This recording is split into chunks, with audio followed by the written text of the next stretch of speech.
Hello everyone. In this video, we are discussing on another concept called compliance of lung. This is one of the important factor which affects the amount of air that is getting inside the body. We have seen in our previous discussion where the importance of the ventilation perfusion was discussed. In the similar fashion, compliance here refers to the measure of distensibility of the lung. It is with what ease the lungs can be stretched. It is important because whenever there is inspiration, the lung has to expand so that it can accommodate an increased volume of air inside. Therefore, there is exchange of the gas between the alveoli and the pulmonary capillaries.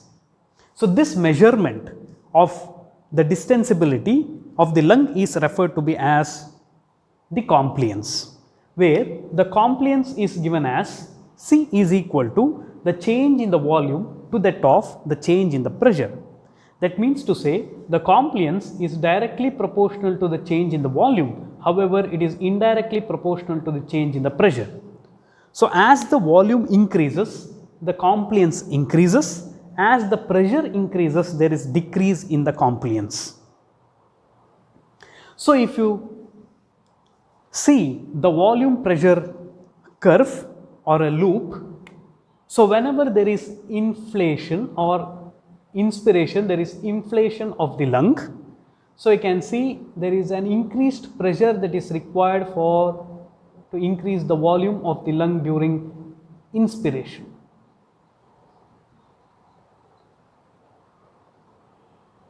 But if you see the same graph for the expiration, it is somewhat different. So, the volume change for the unit change, the pressure is lesser for the expiration when compared to that of the inspiration. So that the pressure volume loop does not follow the same pathway as it was followed for the inspiration, and it follows a different pathway for the expiration process. This says that the lung is not a perfect elastic tissue. So, for a given pressure, the volume in the lung is greater during the expiration than during the inspiration. So, the compliance is higher during the expiration than that of the inspiration. So, this variation in the pressure volume loop where it follows a different pathway, this is referred to be as hysteresis. Hysteresis. So, hysteresis is the failure to follow the same curve during the deflation as it did for the inflation. So, the compliance of the lung demonstrates the lung hysteresis. So, it states the compliance is different on the inspiration and the expiration for the identical volume and pressure whenever it is differed.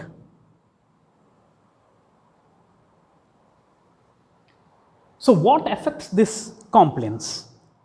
The compliance is affected by the elasticity of the lung. So, what do you mean by elasticity? It is just opposite the compliance.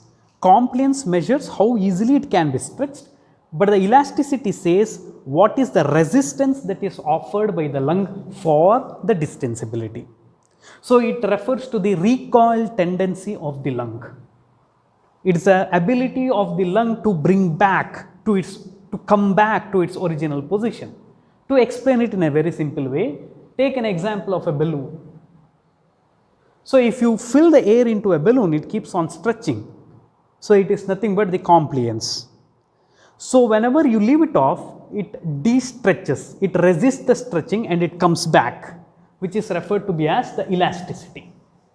So, why there is elasticity of the lung? It is because of the elastin fibers. So, the elastin fibers are stretched during the inspiration, it resists the stretching. So, the elastin fibers helps in the elasticity of the lung. Second, it is also the elasticity is due to the surface tension. So, what do you mean by a surface tension? If you take an alveoli, the fluid that is lining the alveoli has a tension that is developed because of the air-water interface, which causes the collapse of the lung, which causes the inward pressure, so that it recoils or it collapses, which also affects the elasticity or the compliance of the lung. So, the second important factor is the surface tension. So, as the surface tension increases, the compliance decreases. So, this could be seen in certain conditions like Barker syndrome, which is described in case of horse and pig, where there is increased surface tension that is produced due to no or less synthesis of surfactant. So, what is this surfactant? It is a chemical agent which decreases the surface tension.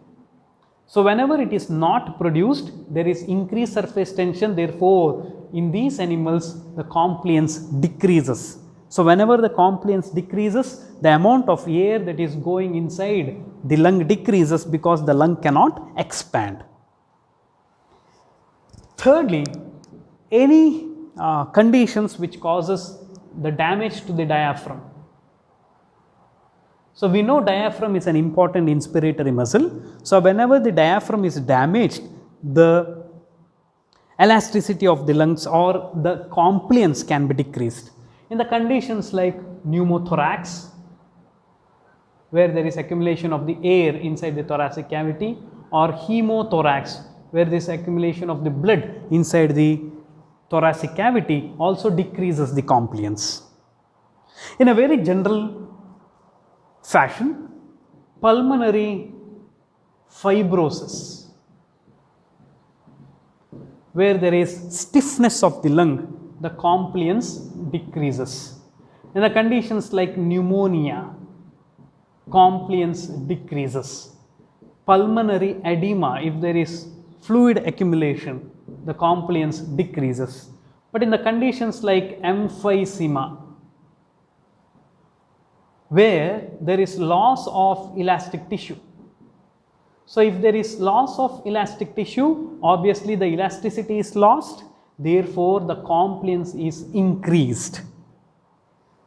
For example, in aged animals or aged humans, the compliance is increased again because of the loss of elastic tissue.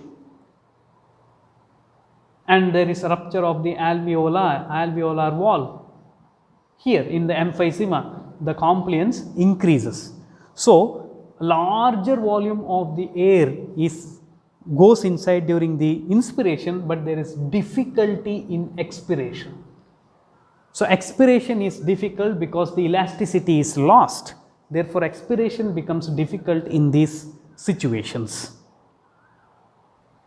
So, to look at overall, compliance of the lung is nothing but the distensibility of the lung, which is given as ml or liter per centimeter of the water.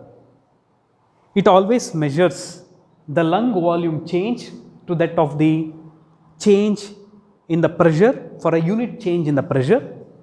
It is affected by the elasticity of the lungs, the surface tension, or any condition which causes a damage to the diaphragm or etc., the accumulation of the air or blood in the thoracic cavity, which decreases the elasticity of the thoracic cavity also.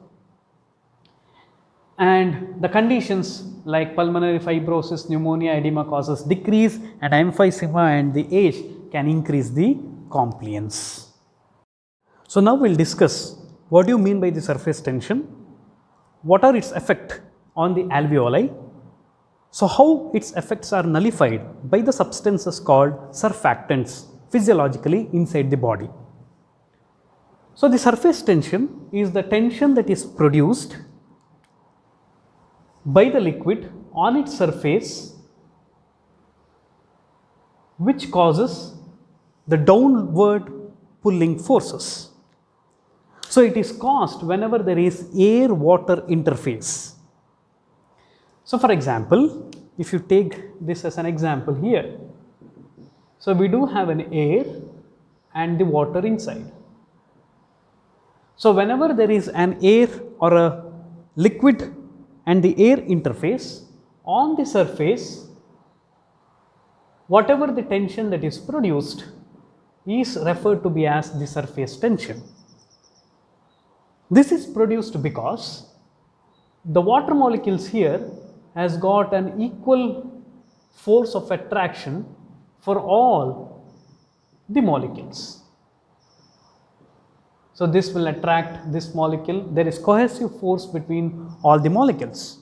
But the problem is the water molecules that are present in the surface. This can attract with the molecule that are adjacent, but there is no attractive forces on the surface to the upper side. So, what happens is that the cohesive force here pulls down the water molecules, whatever that are there on the surface. So, here the water molecules in the surface are pulled by the cohesive forces here. So, which develops a tension which is referred to be as surface tension. So, if you apply this for the alveoli, so if you take the alveoli, it has got the type 1 alveolar cells which are involved in the gas exchange, type 2 alveolar cells, macrophages, and on its surface it also has the water molecules. So, applying the same principles here, there is downward pull of the water molecules which decreases the lining of the alveoli, so that this alveoli collapses. So, the problem with the surface tension is that as the surface tension increases, it causes collapse of the alveoli. So, what is whenever there is collapse of the alveoli, that means to say the amount of pressure that is required to inflate it again is increased.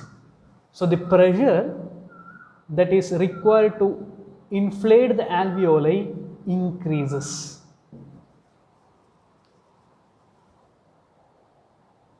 And also the other important effect of this surface tension is that it affects mostly the small alveoli. The alveoli with smaller radius is much more affected. So, whenever there is collapse of the alveoli of the smaller radius, whatever the gas that is there will move to the alveoli with increased radius. There is pushing up of the air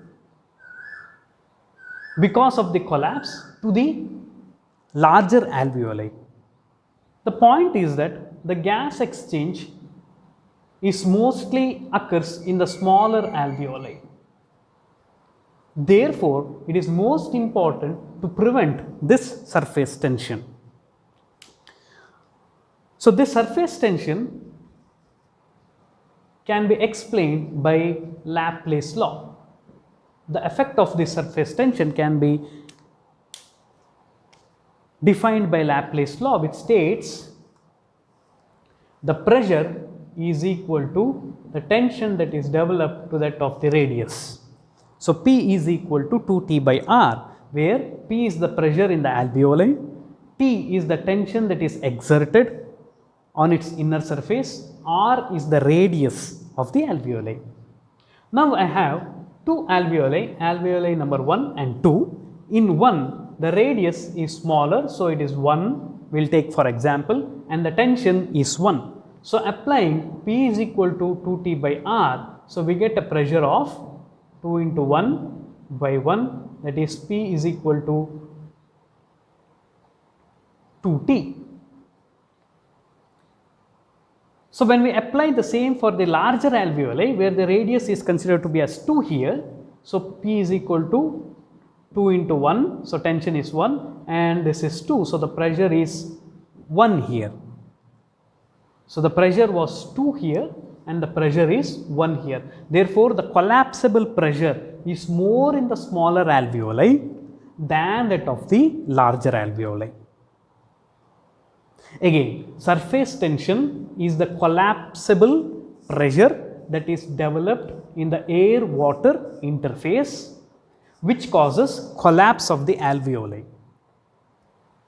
This collapse of the alveoli has an ill effect because the pressure that is needed to inflate this alveoli, especially if it is a smaller alveoli, is much more than if it is a larger alveoli, and whatever the air that is present in the smaller alveoli moves back to the larger alveoli, but where the gas exchange can be affected, which can be explained by Laplace law.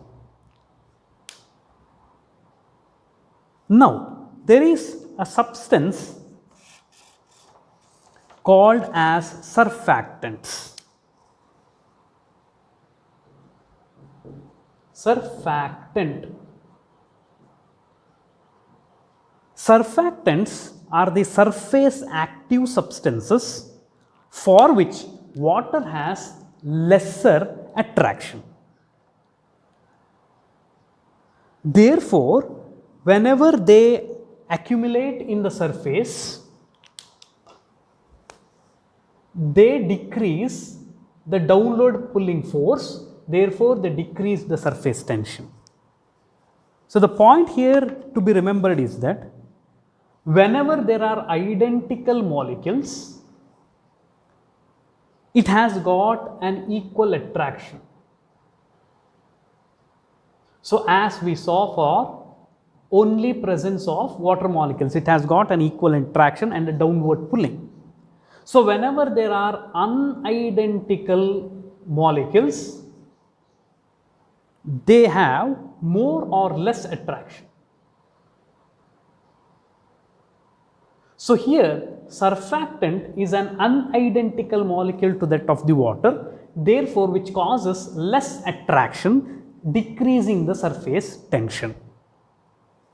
So, again to repeat, surfactant are the active substances that are present on the surface so that the downward pulling is decreased because of unequal attractive forces, therefore, surface tension is decreased.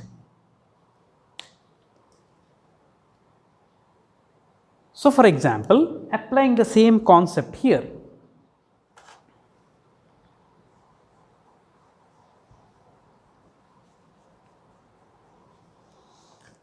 so we have R is equal to 1 here, R is equal to 2, the same. The surface tension is reduced to half, but the tension here remains the same. So, if you see, the P value becomes 1 and P value also becomes 1 here.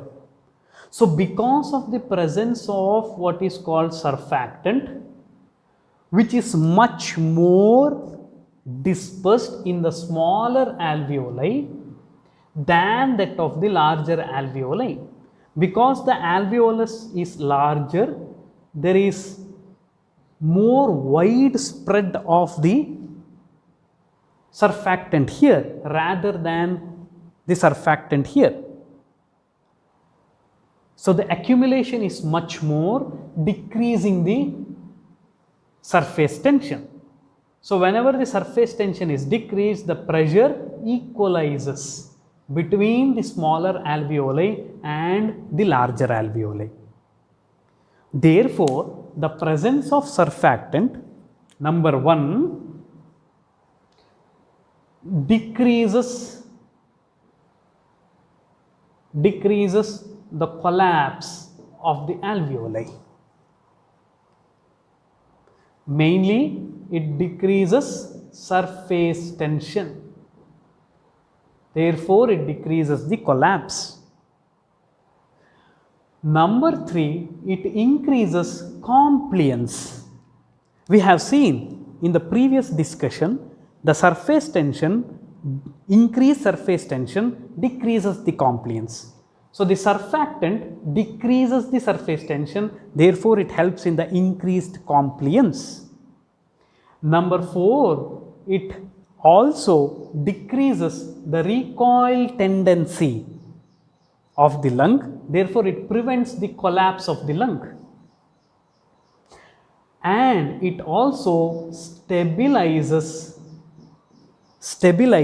the lung.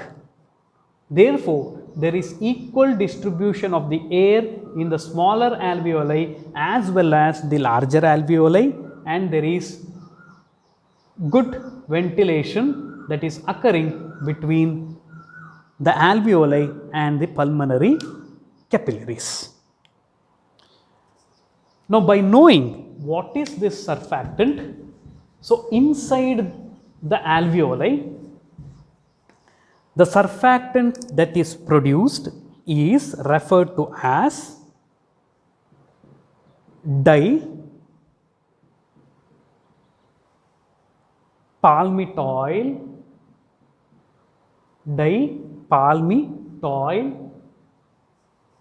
phosphatidyl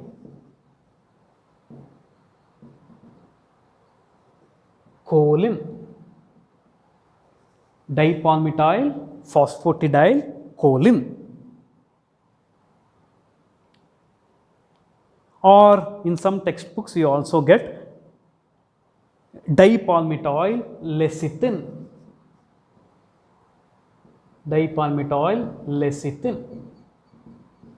But the point to be remembered is that it is a phospholipid. It is a phospholipid. It is a phospholipid made up of 70% lipid and 30% protein component. 13% protein component, and most importantly, it is amphipathic. That means to say it has got an hydrophilic end and hydrophobic end. The most important hydrophobic end is the dipalmitoyl and the hydrophilic is the phosphatidyl. So, we can have a structure like this: surfactant which has got a hydrophobic dipalmitoyl and a hydrophilic phosphatidyl attached to the choline. It also has got some other surfactant proteins. It also has IgA, etc. So, now if this surfactant is not produced,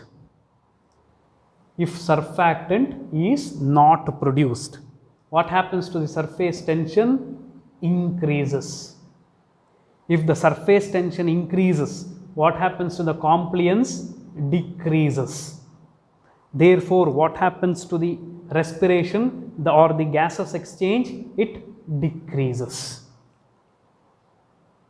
Now, there are few conditions that is described in the veterinary medicine where there is no production of surfactant. Before that, the surfactant inside the alveoli is produced from type 2 alveolar cells. Type 2 alveolar cells. Type 1 alveolar cells are involved in the gaseous exchange. Type 2 alveolar cells produces surfactant. So, whenever this surfactant is, so some conditions that is defined in veterinary medicine is Barker syndrome, which is described in case of horse and also in pig, where there is decreased production of surfactant. It is called as Barker syndrome because of the noise that is produced during expiration, that is the grunting noise that is produced due to the decreased surfactant that is produced, which increases the surface tension. Therefore, surfactant is an important chemical substance which is dipalmitoyl phosphatidyl choline produced by the type 2 alveolar cells, which is important in decreasing the surface tension of the alveoli so that the gaseous exchange occurs in a normal fashion.